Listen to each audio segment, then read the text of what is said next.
Yes, welcome all. I am Mittal और अपन discuss करेंगे JEE main 24 जून को जो पेपर हुआ है उसका प्रिडिक्शन बेस्ड मेमोरी बेस्ड जो बच्चों ने हमें बताया।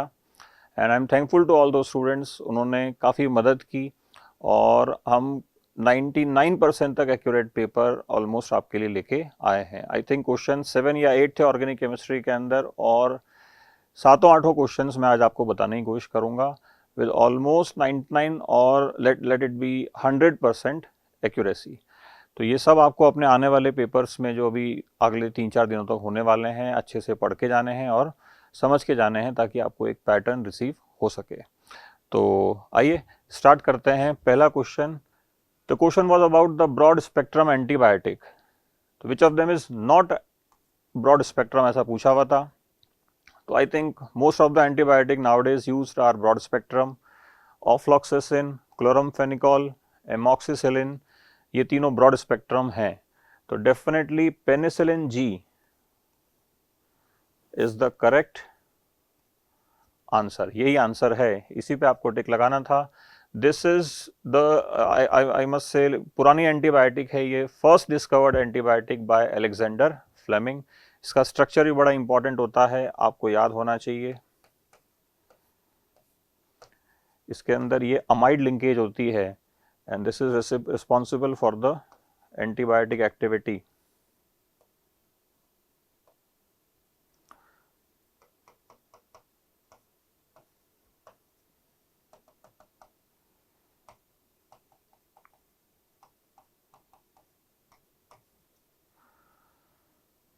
तो पेनिसिलिन जी इसका आंसर है। पेनिसिलिन जी के बारे में थोड़ी सी जानकारी आपको दे दें कि ये सिर्फ ग्राम पॉजिटिव बैक्टीरिया को किल करती है, नेगेटिव पे इसका इम्पैक्ट जनरली बहुत कम और लिमिटेड या नहीं ही होता है। तो बहुत इजी क्वेश्चन, एक टफ टॉपिक में से था। नेक्स्ट क्वेश्चन पे चलते हैं अपन।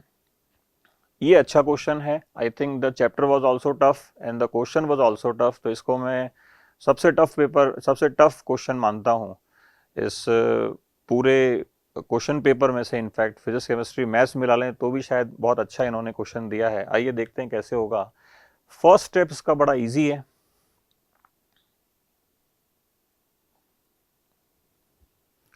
फर्स्ट स्टेप के अंदर we have to offer SN2 रिएक्शन। Simple, the cyanide ion will replace bromide. तो SN2 होने के बाद का जो स्टेप है उसमें हाइड्रोक्साइड यहाँ पे दिया गया था और इसमें काफ़ी सारे बच्चे उलझ गए कि अब इसको अपने को कैसे सॉल्व करना चाहिए। तो इसका प्रोसेस बड़ा सिंपल था कि ये जो हाइड्रोजन है, ये हाइड्रोजन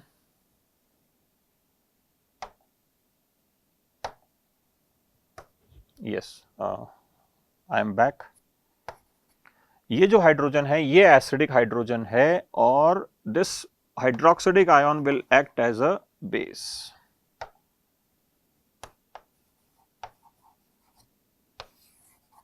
तो ये इसको डिटैच कर लेगा, यहां से हटा लेगा और फिर एक एनायन फॉर्मेशन अपने पास हो जाएगा।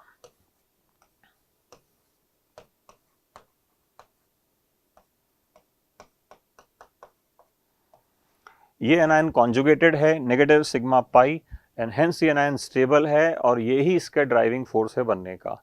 यहाँ पे इस स्टेप में सबसे ज़्यादा बच्चों ने गलती की, OH माइनस के साथ वाटर वगैरह मान लिया उन्होंने और उन्होंने साइनाइड को हाइड्रोलाइज कर लिया और वो फिर कुछ भी करते गए, वो ऑप्शन तलाशते गए। तो इस क्वेश्चन को डिकोड करने में हमें भी काफ़ी समय लगा, बच्चों से पूछने में कि भाई आखिर में क्या दिया गया था। तो एक अंदाजा लगाया क्या दिया होगा, उस हिसाब से ये फॉर्मुलेट किया है, तो ये चीज़ बन गई। अब न्यूक्लियोफिलिक एडिशन होगा, साइक्लोहेक्सेनोन लिया हुआ है। क्वेश्चन देखिए आप, साइनाइड आयन के साथ then OH minus will do acid base reaction and nucleophilic addition with cyclohexanone. तो थर्ड स्टेप पे अपन आ गए।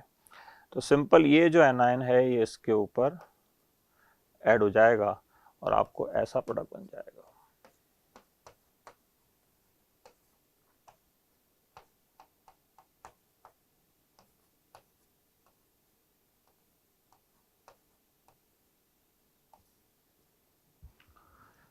यहाँ पे इसको एसिडिफिकेशन करना चाहिए था वैसे, क्योंकि एसिडिफिकेशन O माइनस को OH में कन्वर्ट कर देगा।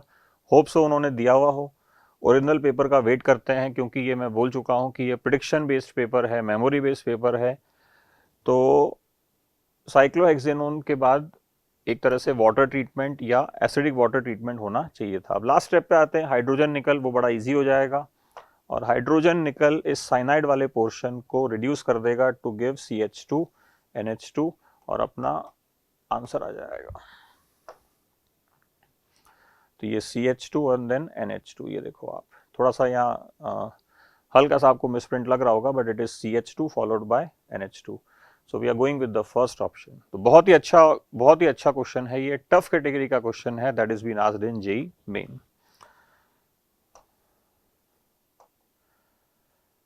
नेक्स्ट अगेन हम बोल सकते हैं कि ऑलमोस्ट हाइड्रोकार्बन चैप्टर में से एक क्वेश्चन दिया गया है, 11th क्लास का क्वेश्चन है और कैटेगरी वाइज अपन इसको टफ क्वेश्चन बोलेंगे। देखते हैं कि इसके अंदर इन्होंने क्या पूछा है। C8H10 से एक अंदाजा लग जाता है कि इट इज एरोमेटिक कंपाउंड, तो नाइट्रेशन हो रहा है एरोमेटिक कंपाउंड का,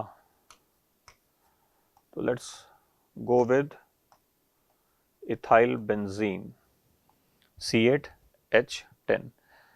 इसमें एक क्वेश्चन ये भी उठता है कि C8H10 से अपन ऐसा भी बना सकते थे, तो इन दोनों में से कौन से ऑप्शन से जाना है। तो ये जो चार ऑप्शन है ये बता रहे हैं कि हमें दोनों कार्बन एक साथ हैं, तो we have to go with ethyl. I think वापस कुछ इसमें इशू है, issue resolved. We have to go with ethyl rather than the dimethyl. तो पहला ऑप्शन तो आपको यही लेना था कि इस तरफ से नहीं जाना है और इस तरफ से जाना है। लेट्स सी द सॉल्यूशन कि इसका सॉल्यूशन कैसे होगा। इथाइल बेंजीन अपन ने लिया, नाइट्रेशन, इलेक्ट्रोफाइल NO2+ होगा, पैरा पोजीशन पे आ जाएगा। उसके बाद ब्रोमीन ऑब्लिक हीट लिखा हुआ था, ये एक I think it is a very good opinion they have सीक्ड from us, from the student, कि बच्चा अब रेडिकल इसके अंदर कहाँ क्रिएट करेगा। तो बच्चों इसमें 2 रेडिकल साइट है,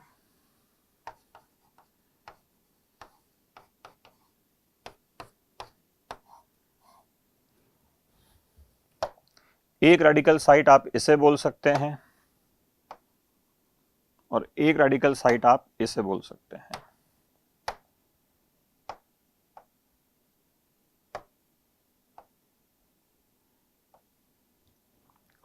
इन दोनों में से ये वाला जो रेडिकल है हम इसे सेलेक्ट करेंगे क्योंकि ये रेडिकल ज्यादा स्टेबल है और पूरा क्वेश्चन इसी पे बेस्ड था। हालांकि इसके बिना भी आपका क्वेश्चन सही हो सकता है, बट ठीक है, फॉर फर्दर डिटेल्स बता रहा हूं। Because this radical is stabilised by conjugation, simple allylic radical है, एलाइलिक सब्स्टिट्यूशन है, दैट इज द पॉइंट। तो इसको अपने को सेलेक्ट नहीं करना था। तो यहां पे आ गया NO2 and this was followed by alcoholic KOH, alcoholic KOH. So this will perform bimolecular elimination. इसका एक नाम और होता है, that is called beta elimination. तो अब आपको कोई बहुत ज़्यादा इसमें पेन नहीं लेना था, सिंपल ये हाइड्रोजन और उसके बाद ये ब्रोमाइड एलिमिनेट करने थे to give the answer. And let's fetch the answer again. मेरे हिसाब से ऊपर विनाइल ग्रुप लग जाएगा, ये देखिए विनाइल ग्रुप, नीचे नाइट्रो हमने पहले लगा दिया, सेकेंड ऑप्शन। तो टफ क्वेश्चन मान सकते हैं, कंसेप्चुअल मान सकते हैं और अच्छा क्वेश्चन मान सकते हैं। पॉलीमर में से क्वेश्चन है, पेरिफेरल टॉपिक्स में से बच्चों ये क्वेश्चन बार बार पूछ रहा है, पॉलीमर वगैरह में से। तो आप देखिए which of them will form polyester. तो polyester basically is rooted from the ester. अब एस्टर बनाने के लिए आपको याद है कि आपको COH और OH चाहिए, सिंपल -H2O आपको इसमें ऐसे ऑफर करना था। तो अपन कह सकते हैं कि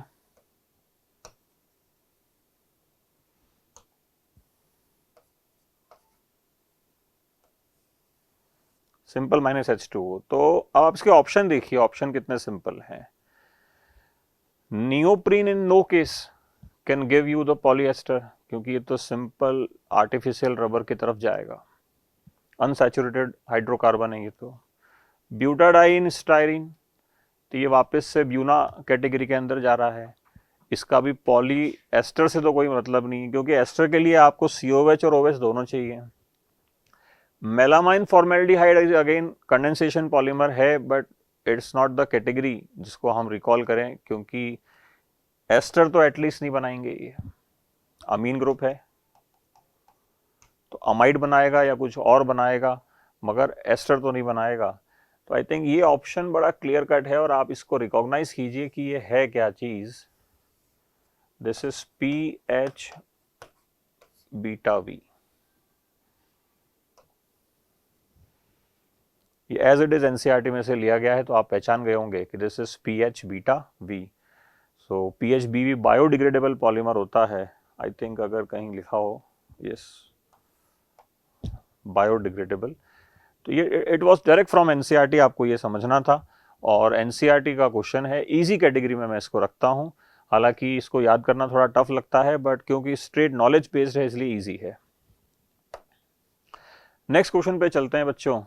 द कंपाउंड ए, ये भी अगेन आई मस्ट से the topic was tough, chapter was tough. Biomolecule chapter का टॉपिक है, बहुत इसमें कुछ पूछ लिया गया है, बट अपन कहेंगे कि क्वेश्चन बहुत इजी है, ट्रिकी क्वेश्चन है। आपको सिर्फ एक चीज पे ध्यान देना था और क्वेश्चन हो जाएगा। पहले एक बार क्वेश्चन देख लीजिए। The compound A on hydrolysis gives compound B. Now B is to be reacted with bromine water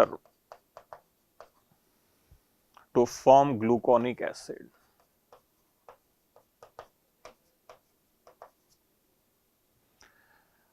यहां तक क्वेश्चन टफ लग रहा है, बट अब आगे पढ़िए। A originally has beta glycosidic linkages, और क्वेश्चन यहीं पे खत्म, क्योंकि इन तीनों, ये तीनों तो आपस में सिनोनियम ही हो गए ना, इनके अंदर अल्फा लिंकेज होती है। तो बीटा ग्लाइकोसिडिक लिंकेज सिर्फ और सिर्फ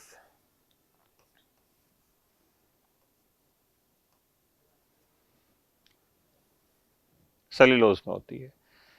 तो आई थिंक बहुत रिलेवेंट आंसर अपन इससे ड्रॉ कर सकते हैं। डिटेल्स अगर आपको चाहिए for the sake of knowledge, तो वो मैं आपसे शेयर कर देता हूँ कि डिटेल्स इसमें कैसे चलेंगी।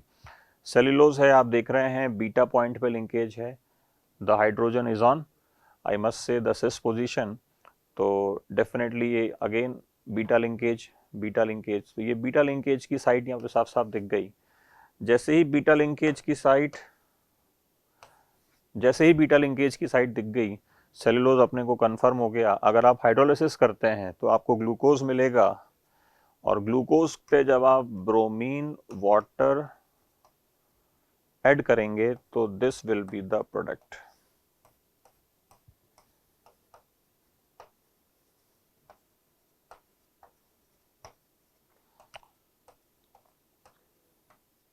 And this is एल्डोनिक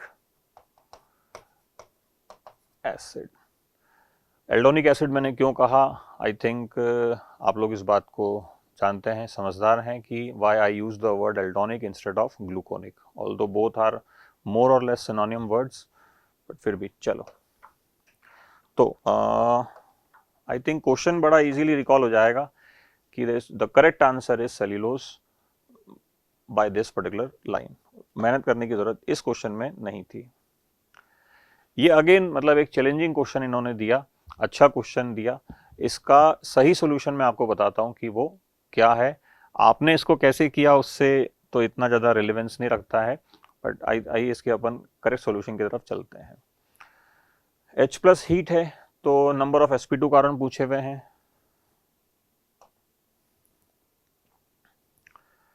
let's say सबसे पहले ये पाई बॉन्ड H+ पे अटैक कर लेगा। तो पाई बॉन्ड अगर H+ को अटैक करता है तो will be having cation on to the stable position. तो ये साइट टर्शरी है और ये साइट सेकेंडरी है। तो सेकेंडरी और टर्शरी में से टर्शरी साइट को अपन को ज़्यादा प्रेफरेंस देना चाहिए, इसलिए मैंने यहाँ तक कैटायन बना लिया। अब मेन इसमें इशू शुरू होता है कि आपको इसमें रिंग को ज़्यादा स्टेबल बनाना है या कैटायन को ज़्यादा स्टेबल बनाना है। तो we must go by the formation of the cation to be stable. Cation stable होना चाहिए। तो ये जो बेसिकली पाई बॉन्ड इस पर अटैक करेगा, तो अब जो स्ट्रक्चर बनेगा वो एक बार आप बना के देखिएगा, और वो जो मैं बना रहा हूं उससे मैच करना चाहिए। इट इज, क्या लगता है आपको, 5 मेंबर्ड रिंग होगी या 6 मेंबर्ड होगी, ये आपको एक बार मुझे बताना चाहिए, ठीक है। तो मैं इसमें अगर काउंटिंग करके आपको बता दूं तो 1 2 3 4 5 मेंबर्ड रिंग आएगी। काफी बच्चों ने शायद इसमें 6 मेंबर्ड रिंग भी बना ली होगी, उससे उनका आंसर आ जाएगा, बट मोर देन आंसर मेरे हिसाब से इसमें जो पॉइंट है वो आपके सामने बता दिए। इसमें आई थिंक कुछ टेक्निकल गड़बड़ है, बार बार लॉक हो रहा है, ठीक है।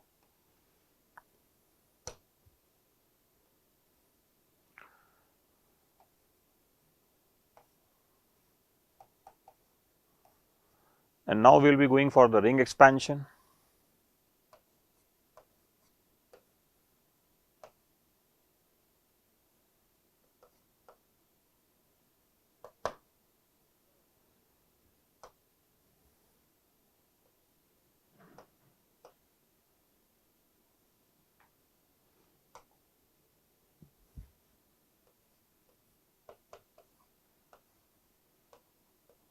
Methyl shift,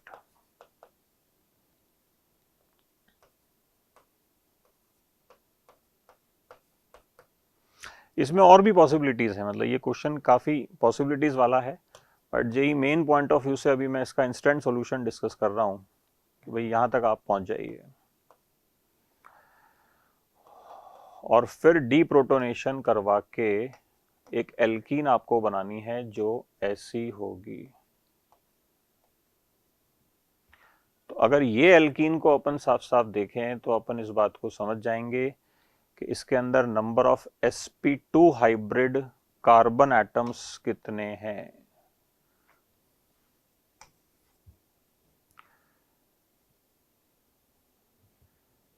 तो अच्छा क्वेश्चन है ये, इसने पूरी मेहनत करवाई है, and it is basically the isomerization reaction we can call it.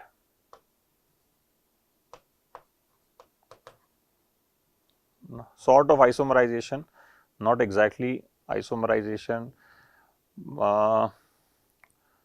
Actually क्या होता है, आप लोग जो रिएक्शन पढ़ते हैं वो 4 ही रिएक्शन पढ़ते हैं, मतलब either it is addition reaction, substitution और एलिमिनेशन। तो आइसोमराइजेशन भी एक टाइप होता है रिएक्शन का, तो it is that kind of reaction. Next question बड़ा इजी है आई थिंक, मतलब एक कॉम्प्लीमेंट्री क्वेश्चन है कि कॉन्जुगेटेड डाई कीटोन कौन सा है। तो कॉन्जुगेशन में तो आई थिंक इसको सॉल्यूशन की जरूरत नहीं है, यही बता देता हूं। So this is conjugated diketone. ये बेसिकली डाई कीटोन तो है, इसमें यहां कॉन्जुगेशन तो है, ये तो ऑप्शन ही नॉन कॉन्जुगेटेड हो जाएंगे। इसके बारे में अपन बोल सकते हैं कि ये एक तरफ से कॉन्जुगेटेड है, दूसरी तरफ से नहीं है, तो this seems to be the best option for conjugated diketone, ये अपने को ध्यान रखना है। ठीक है बच्चों, तो ये आप लोगों के लिए पेपर था 24 जून, फर्स्ट शिफ्ट का पेपर था, मॉर्निंग शिफ्ट का, और इसको अच्छे से आप देखिए, और अगर इसमें कोई भी चीज़ें हैं तो let me know further. Thank you, thanks to all of you.